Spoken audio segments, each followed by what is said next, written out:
잠시 함께 기도하겠습니다. 하나님 아버지, 감사합니다.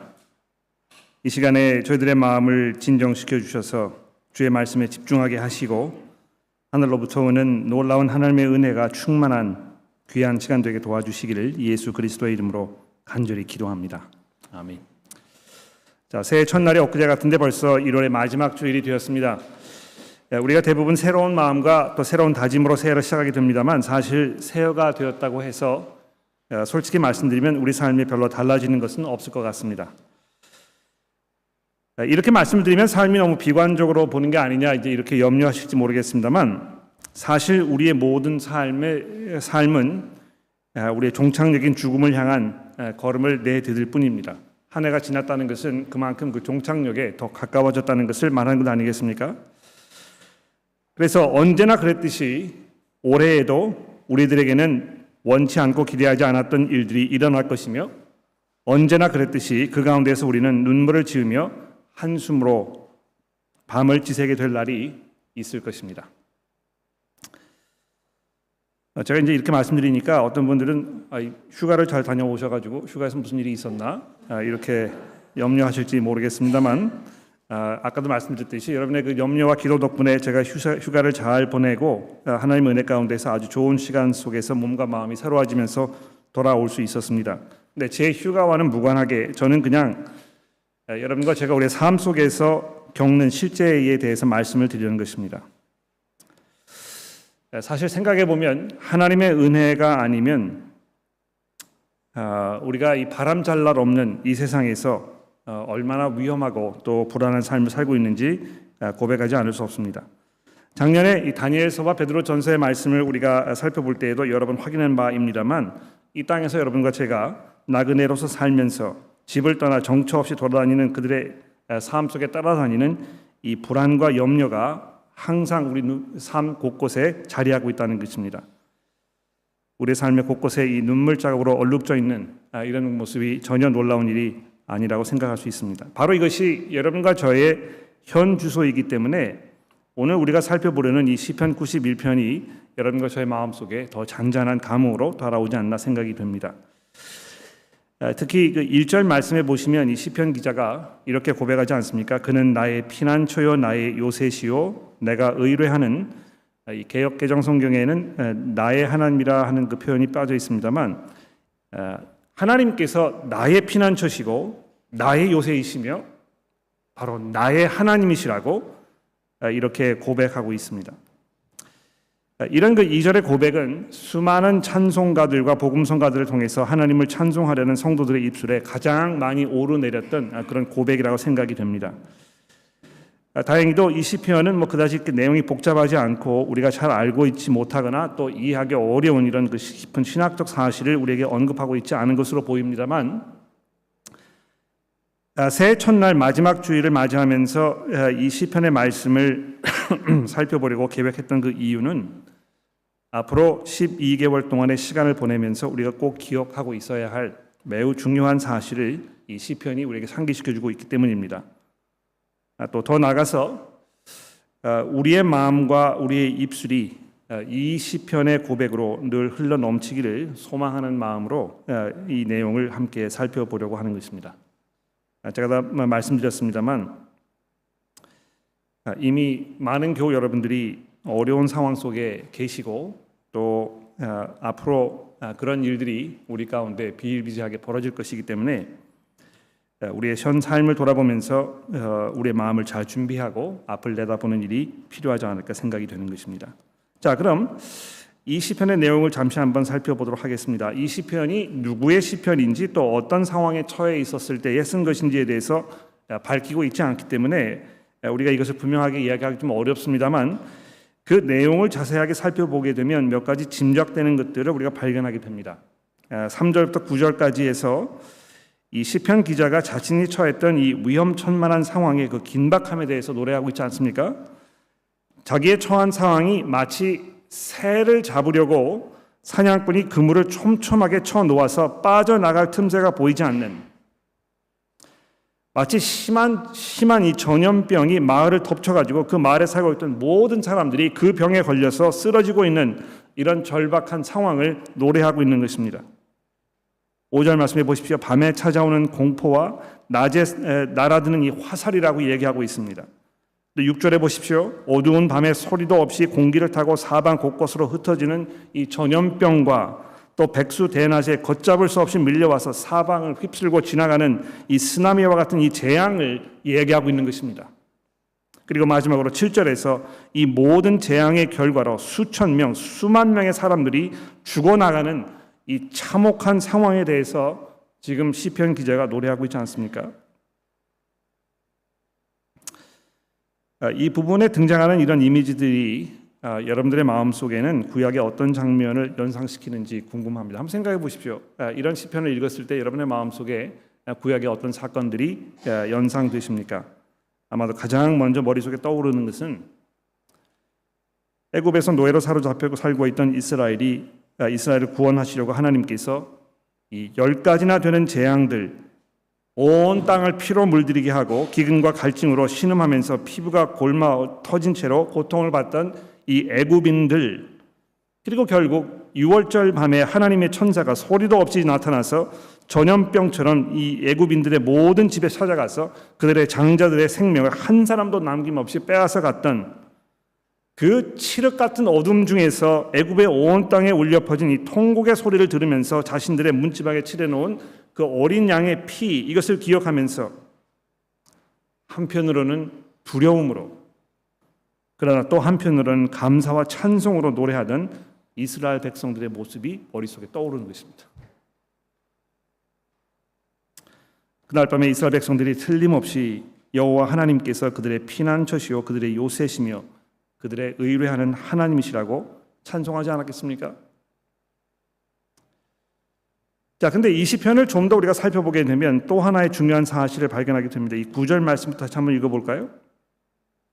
내가 말하기를 여호와는 나의 피난처라 하고 지존자를 너의 거처로 삼았으므로 화가 내게 미치지 못하며 재앙이 내 장막에 가까이 오지 못하리니 그가 너를 위하여 그의 천사를 명령하사 내 모든 길에서 너를 지키게 하심이라. 그들이 그의 손으로 너를 붙들어 발에 돌이 부딪히지 않게 하리로다. 내가 사자와 독사를 밟으며 젊은 사자와 뱀을 발로 누르리로다. 지금 이 시편 기자가 자기 스스로의 고백으로 지금 위로하고 있는 것입니다. 다른 사람이 이야기하는 것을 인용해서 얘기하는 것이 아니고 자기가 자기 영혼에게 지금 이렇게 얘기하고 있다는 것입니다. 내 영혼아, 내 고백을 좀 들어봐라. 내가 여호와를 나의 피난처라 하고 지존자를 너의 거처로 삼았으므로 지금 일어나는 이 모든 화가 내게 미치지 못하며 재앙이 내 장막에 가까이 오지 못할 것이다. 자, 근데 특히 이 13절 말씀을 주목해 보십시오. 이 독사를 밟으며 뱀을 발로 누르리로다 하는 이 부분은 분명히 창세기 3장의 말씀을 연상시킵니다. 제가 화면에 창세기 3장 말씀을 준비해 드렸는데 한번 보시겠습니까? 여호와 하나님이 뱀에게 이르시되 내가 이렇게 하였으니 내 모든 가축과 들의 모든 짐승보다 더 저주를 받아 배로 다니고 살아있는 동안에 흙을 먹을지니라. 내가 너로 여자와 원수가 되게 하고 내 후손도 여자의 후손과 원수가 되게 하리니 여자의 후손은 내 머리를 상하게 할 것이요 너는 그 발꿈치를 상하게 할 것이라 하시고, 아담과 하와가 하나님을 신뢰하지 아니하고 오히려 자기 스스로 자기의 독단적인 선택을 통해서 자기의 미래를 결정하려는 그런 마음으로 하나님께 반기를 들었을 때 바로 그 순간부터 아담과 하와뿐만이 아니고 하나님께서 지으신 세상의 모든 만물들이 하나님의 저주 아래 신음하게 되었습니다. 하나님께서 14절에 뱀에게 이렇게 말씀하셨죠. 내가 모든 가축과 들의 모든 짐승보다 더욱 저주를 받아, 이렇게 말씀하셨을 때는 그 속에 뱀뿐만이 아니고 이 세상에 있는 모든 피조물들이 하나님의 저주 아래 있을 것을 말씀하신 것인데요. 너무도 다행히, 너무도 감사하게 하나님께서는 이 돌이킬 수 없는 끔찍한 최악의 순간에 이 모든 저주의 원흉인 뱀의 머리를 짓밟고 그를 무찌를 이가 등장할 것이라고 말씀하셨던 것입니다. 근데 이 13절에 보시면 이 시편 기자가 이런 고백으로 자기 스스로를 위로하고 있습니다. 내가 사자와 독사를 밟으며 젊은 사자와 뱀을 발로 누르리로다. 마치 미리 예견됐던 이 메시아께서 뱀의 머리를 발로 밟아서 그를 쓰러뜨릴 그 존재로 예견되었던 그 메시아께서 마치 이 찬송을 부르면서 하나님의 약속을 기억했던 그런 장면이 연상된다는 것입니다. 이 시편의 고백 속에는 사방에서 무너져 내리는 이 절박하고 끔찍한 상황 속에서도 언젠가 온 세상을 회복하셔서 모든 것을 원상복구하실 것이라는 하나님의 약속을 굳게 붙잡으면서 하나님께 모든 소망을 두었던 이 시편 기자의 깊은 믿음이, 이 신앙 고백이 여기 담겨 있는 것입니다.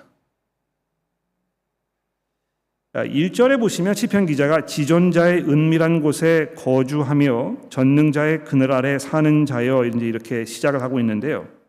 여러분, 이 지존자의 이 은밀한 곳이라는 이 표현을 한번 생각해 보십시오. 지극히 높으신 하나님께서 계시는 그 은밀한 그곳, 하나님께서 살고 계셨던 그분만의 처소, 하나님께서 자기 자신을 위해 예배해 놓으셨던 누구도 알지 못하고 그래서 누구도 거기를 침범할 수 없는 영원한 안식과 은혜가 넘치는 바로 그곳, 그것이 처음에는 에덴 동산이었겠죠. 그 후에 젖과 꿀이 흐르는 약속의 땅이었던 가나안 땅이 아니었겠습니까? 그리고 특별히 그 중에서도 예루살렘에 세워졌던 성전의 지성소를 이 시편 기자가 머릿속에 기억하고 있을 것입니다. 하나님께서 자기 자신을 위해 마련해 놓으셨던, 아무도 침범할 수 없었던 그 거룩하고 그 고요하고 그 평안하며 그 안전한 바로 그곳에 자기의 거처를 두는 자들은 복이 있을 것이다. 시편 기자가 이 여러 옵션들 중에서 정확히 어느 것을 염두에 두고 이 시편을 썼는지는 우리가 정확히 알 수 없습니다만, 이 시편을 자신들의 노래요, 자기의 신앙 고백으로 삼고 살았던 구약의 성도들이 이 성전에 함께 모여서 이 시편을 찬송하였을 때 자신들에게 은혜와 또 안식과 평안을 마련해 주었던 그 하나님을 기억하면서 이 찬송을 불렀을 것입니다. 기억하십니까? 야곱이 그의 형 에서의 분노를 피해서 도망자의 삶을 살면서 정처 없이 막 도망가던 그 시대에 그때 하나님께서 베델이라는 곳, 하나님의 집이란 뜻이죠. 베델이라는 곳에서 그에게 확신과 위안을 주셨던 일부터 시작해서 율법의 이 도피성이라는 제도를 만드시고 백성의 생명을 위협받던 도망자들이 당분간 피신하여 잠깐만이라도 마음속에 평안과 안식을 누릴 수 있게 하셨던 그 하나님의 이 섬세하신 그 은혜, 그리고 바벨론에서 포로로 붙잡혀 항상 불안과 염려로 얼룩진 절망의 구렁텅이에서 살아야 했던 하나님의 백성들에게 하나님께서 에스겔 선지자를 통해서 새롭게 세워질 이 성전에 대한 비전을 보여주시면서 지금까지 경험한 것과는 비교할 수 없는 아름다운 모습을 가지고 있는 이 장엄한 규모의 가장 높은 곳에 우뚝 서 있던 세상의 밝은 빛을 발하는 이 성전이 다시 세워질 것을 약속하시면서 하나님의 백성들을 위로했던 사실들을 기억하실 것입니다. 이 모든 것들을 이스라엘 백성들이 머릿속에 기억하면서 이 시편의 찬송을 부르지 않았겠습니까? 지존자의 은밀한 곳에 거주하며 거기를 자기의 거처로 삼으며 전능자의 그늘 아래 사는 자는 정말 복이 있는 사람이다.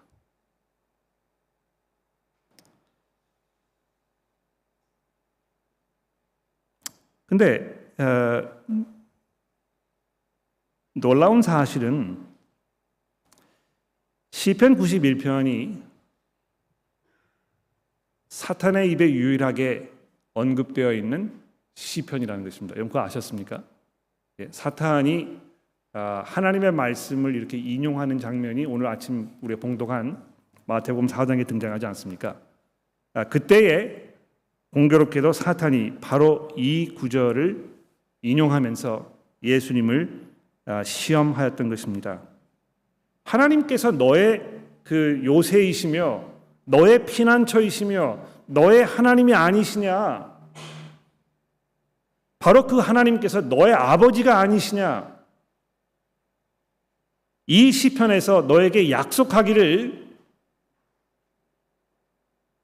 하나님께서 너를 위해서 그의 천사를 명하여 네 모든 길에서 너를 지키게 하시며 그들의 손으로 너를 붙들어 발이 돌에 떨어지지 않도록 하겠다고 하지 않으셨느냐? 뛰어내려 봐라. 이렇게 예수 그리스도를 유혹하였다고 마태가 우리에게 증거하고 있습니다.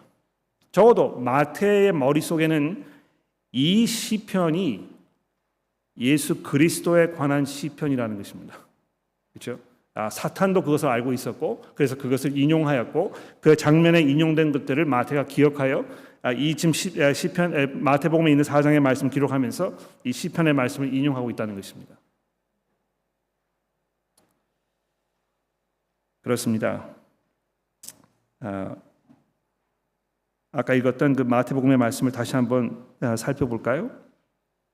화면에 제가 이 화면 말씀을 올려드렸는데요. 이에 마귀가 사귀를 거룩한 성으로 데려다가 성전 꼭대기에 세우고 이르되 내가 만일 하나님의 아들이어든 뛰어내리라 기록되었을 때 그가 너를 위하여 그의 사자들을 명하시리니 그들이 그 손으로 너를 받들어 발이 돌에 부딪히지 않게 하리로다 하였느니라. 예수께서 이르시되 기록되었으니 주 너의 하나님을 시험하지 말라 하였느니라 하시니.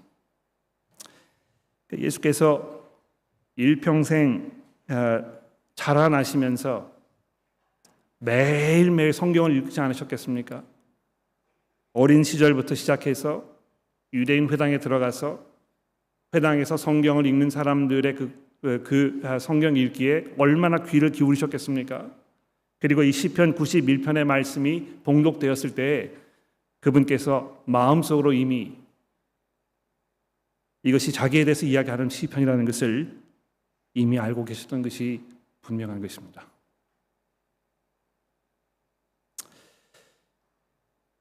예수께서 이 사실을 알고 계셨다는 것은 이 땅에서 공생애를 사시면서 그분이 겪으셔야 했던, 그분이 걸어가셔야 했던 그 고난과 그 죽음의 길에서 하나님을 향한 깊은 믿음을 고백할 수 있었던 근거를 그리스도께 마련해 주었던 것입니다. 물론 시편 기자가 이 시편을 썼을 때 구약 성경에 벌어졌던 여러 가지 사건들을 기억하면서 기록하지 않았겠습니까? 그러나 예수께서 이 시편을 자기의 입에서 읊조리시면서 앞으로 자기에게 벌어져야 했던 그 일들, 하나님의 진노를 자기 몸에 홀로 짊어지시면서 이 온 세상의 죄를 사하시기 위하여 그 고난의 길을 걸어가셔야 했던 예수 그리스도께서 밤에 너를 찾아오는 공포와 낮에 달아드는 화살과 어두울 때 퍼지는 전염병과 밝을 때 닥쳐오는 재앙과 1000명이 내 앞에 쓰러지며 10,000명이 내 오른쪽에 쓰러지는 이 끔찍한 상황 속에서 내가 분명히 볼 것이다. 악인들의 보응을 내가 볼 것이다.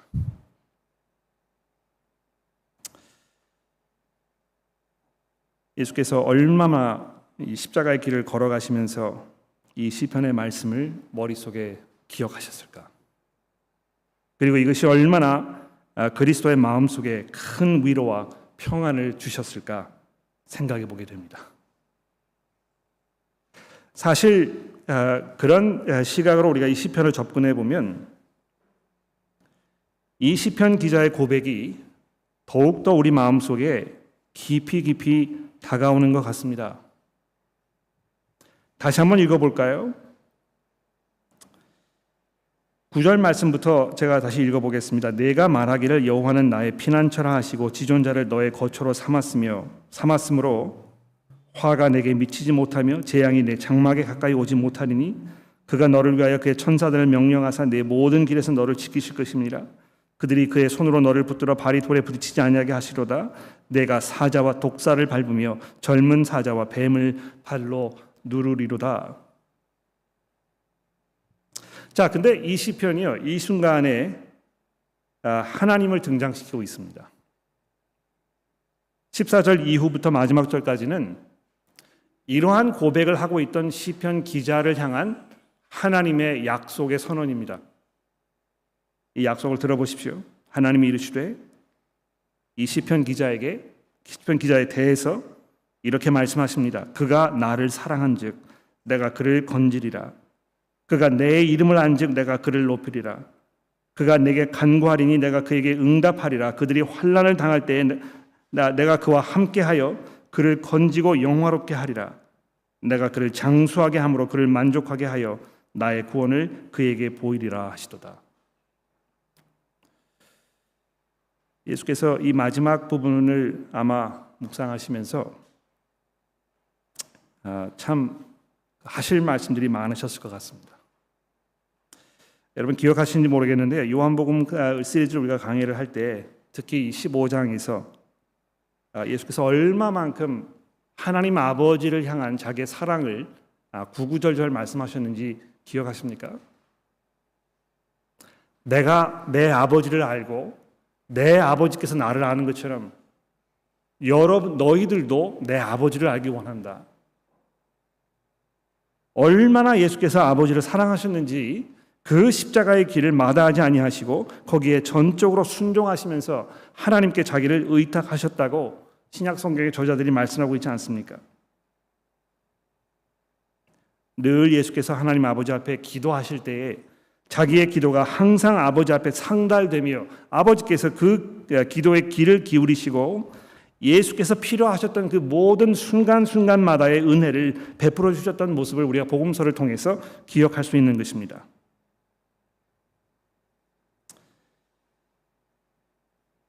그렇습니다, 여러분. 예수 그리스도를 통하여 이 시편 91편의 말씀이 성취되고 그리스도 예수 안에서 하나님의 은혜 안에 살고 있는 여러분과 제가 그리스도를 통하여 부어주시는 하나님의 은혜의 자리로 이제 나아갈 수 있게 된 것입니다. 여러분과 제가 그리스도 안에 있기 때문에 이제 비로소 여러분과 저는 바로 그분의 안식처이신 하나님 아버지의 그 은밀한 곳에 들어가서 담대함으로 그분을 우리의 아버지라고 부르며 그분 앞에 우리의 모든 필요와 간구를 말씀드리면서 하나님의 보호와 인도하심을 우리가 확신할 수 있게 되었다는 것입니다.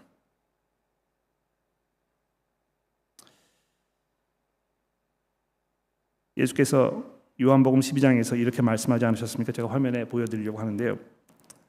사람이 나를 섬기려면 나를 따르라. 나 있는 곳에 나를 섬기는 자도 거기 있으리니 사람이 나를 섬기면 내 아버지께서도 그를 귀히 여기시리라.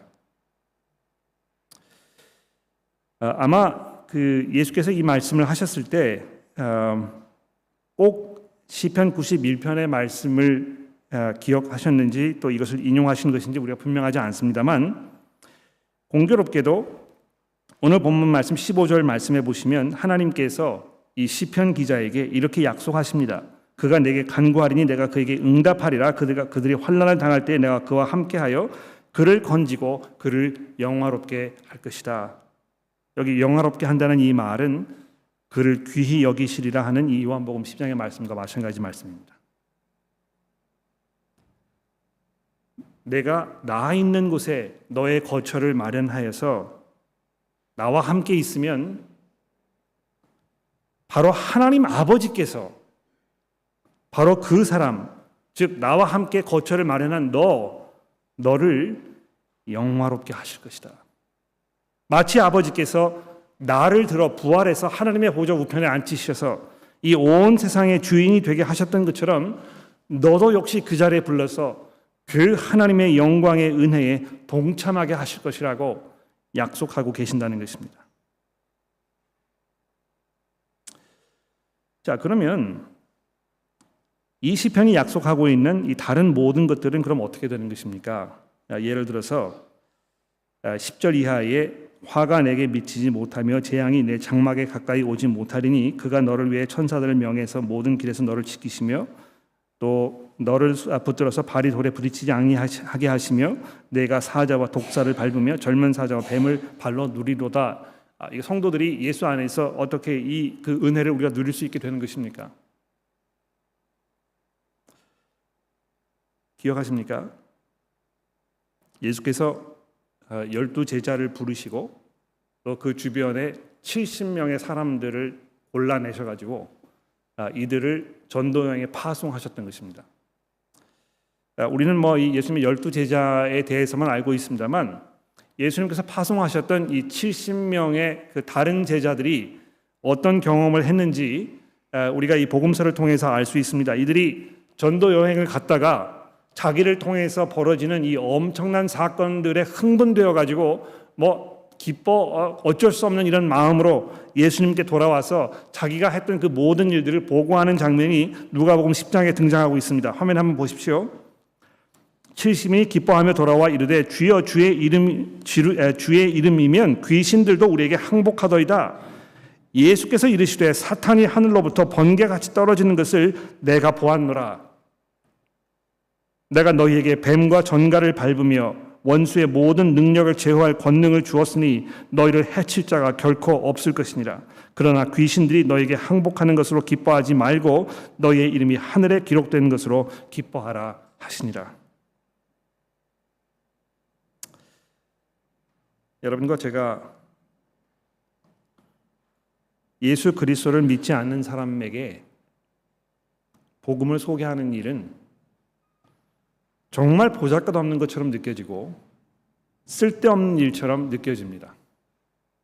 우리의 말을 귀담아 들으려고 하지 않을 뿐더러 그 말을 하고 있는 우리를 가소로운 모습으로 보면서 혀를 끌끌 차지 않습니까? 제정신을 잃어버린 사람이 아니고서야 어떻게 이런 것을 믿는다고 말할 수 있겠는가? 아무리 우리가 복음을 전하는 일을 반복하여도 내 아버지나 어머니께서 지난 수십 년간 한 번도 여기에 귀를 기울인 적이 없던 그 모습을 보았을 때 복음 전하는 일이 얼마나 쓸데없는 일인가 이 회의를 느낄 때가 비일비재하지 않습니까?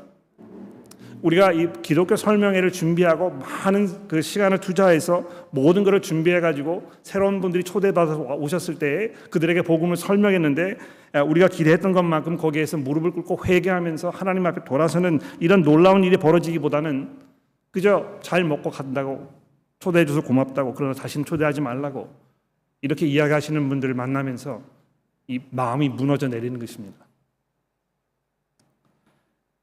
그런데 여러분, 놀라운 사실이 무엇입니까? 70인의 사람들이 나가서 그리스도의 복음을 전했을 때 예수께서 뭘 보셨다고요? 사탄이 하늘로부터 번개같이 떨어지는 것을 내가 보았다. 번개같이 떨어지는 것을 봤다는 것이 이 엄청난 어떤 능력으로 이 세상에 확 떨어져 가지고 세상을 다 멸하는 것을 말하는 것이 아니고 아주 빠른 속도로 하늘로부터 땅 끝까지 그냥 곤두박질 치는 모습을 내가 보았다고 예수께서 말씀하시는 것입니다. 이 오합지졸과 같은 이 70명의 사람들이 그저 예수 그리스도께서 하나님의 나라를 이 땅에 건설하시기 위하여 오셨다는 이 복음을 전했을 때 눈으로 드러나지 않는 결과를 보면서 실망하고 좌절할 수 있었을지 모르지만 예수께서는 바로 그것을 통해서 사탄이 하늘로부터 땅으로 곤두박질 치는 모습을 보셨다고 말씀하셨다는 것입니다. 물론 여러분과 저는 뱀과 전갈을 밟을 능력은 없습니다. 절대로 그렇게 하지 마십시오. 예수께서 보내셨던 이 70인들이 아주 특별한 상황에 있었던 특별한 사람들임에 분명합니다. 그렇죠? 우리 주님이셨던 예수 그리스도께서 특별한 목적으로 이들을 부르셔서 특별한 자리에 보내셨던 사람들이기 때문에 이것이 가능했었을 것입니다. 그러나 일반적인 모든 성도들에게 이것을 약속한 것은 아니라는 것입니다. 그러나 분명한 한 가지 사실이 무엇입니까? 우리가 복음을 증거할 때에 귀신들이 너에게 항복하는 그 사건이 벌어지고 있다는 것입니다. 왜 그렇습니까? 복음을 전해서 그 복음을 전해 들었던 사람이 예수께 돌아오는 그 순간은 정권 체제를 뒤집어 엎는 예전에 그 사람의 주인이었던 그 사탄이 쫓겨나고 새로운 임금께서 그 사람의 삶에 주인으로 자리하시는 이 천지개벽의 사건이 벌어지는 것이기 때문에 그렇다는 것입니다. 그런데 이 말씀 속에서 예수께서 하시는 이 약속을 들어보십시오. 내가 이런 엄청난 능력으로 하나님의 능력을 발휘할 수 있다는 사실에 기뻐하지 말고 오히려 너의 이름이 하늘에 기록된 것으로 기뻐하라. 너희의 영원한 안식처가 하나님의 그 거룩하신 그 은밀한 곳에 지금 잘 간직되어 있다는 사실을 기억하며 기뻐하라. 그렇습니다. 이것은 목회를 하는 저나 또 우리 교회에서 여러 가지 형태의 사역을 맡고 계시는 모든 분들이나 또 우리 형제 자매 모든 여러분들에게 공통적으로 주시는 이 귀한 말씀 아니겠습니까? 우리가 아무리 사역을 잘한다고 해서, 아무리 설교를 잘한다고 해서, 아무리 그룹을 훌륭하게 잘 이끌어간다고 해서, 아무리 운영부의 역할을 잘한다고 해서 그것이 그렇게 우리에게 칭찬받을 만한 그런 일은 아닐 것입니다. 우리가 정말 기뻐하고 감사해야 할 중요한 일은 우리의 안식처요, 우리의 피난처요, 우리의 요새가 되시는 그 하나님께서 바로 나의 하나님이시며 내가 그 안에 영원한 안식을 누릴 수 있다는 이 사실을 믿음으로 고백할 수 있다는 것일 것입니다. 사도 바울이 로마서 8장에서 이렇게 이야기합니다. 누가 우리를 그리스도의 사랑에서 끊으리요? 환난이나 곤고나 핍박이나 기근이나 적신이나 위험이나 칼이랴. 기록된 바 우리가 종일 주를 위하여 죽음을 당하게 되며 보살 당할 양같이 여김을 받았다 함과 같으니라. 그러나 이 모든 일에 우리를 사랑하시는 이로 말미암아 우리가 넉넉히 이기느니라. 내가 확신하노니 사망이나 생명이나 천사들이나 권세자들이나 현재일이나 장래일이나 능력이나 높음이나 깊음이나 다른 어떤 피조물들도 우리를 주 예수 그리스도 안에 있는 하나님의 사랑에서 끊을 수 없으리라. 기도하겠습니다.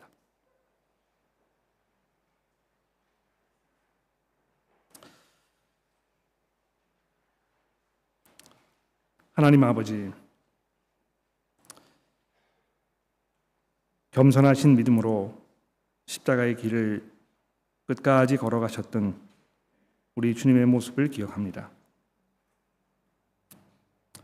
하나님 아버지께서 자기의 요새이시오 피난처이셨다는 사실을 믿음으로 고백하시며 단 한순간도 그것을 의심하지 않으셨던 우리 주님의 모습을 기억합니다. 하나님, 저희가 올 한 해를 살면서 어떤 어려움이 우리를 기다리고 있을지, 어떤 고통의 순간들이 우리에게 다가올지 우리가 알 수 없지만 이 시편 기자의 고백이 우리의 고백이 되게 하시고 이 시편을 고백하며 걸어가셨던 우리 예수 그리스도의 믿음을 바라보며 그분 안에 깊은 위로와 평안과 확신을 누리는 우리 모두가 되도록 도와주시기를 예수 그리스도의 이름으로 간절히 기도합니다.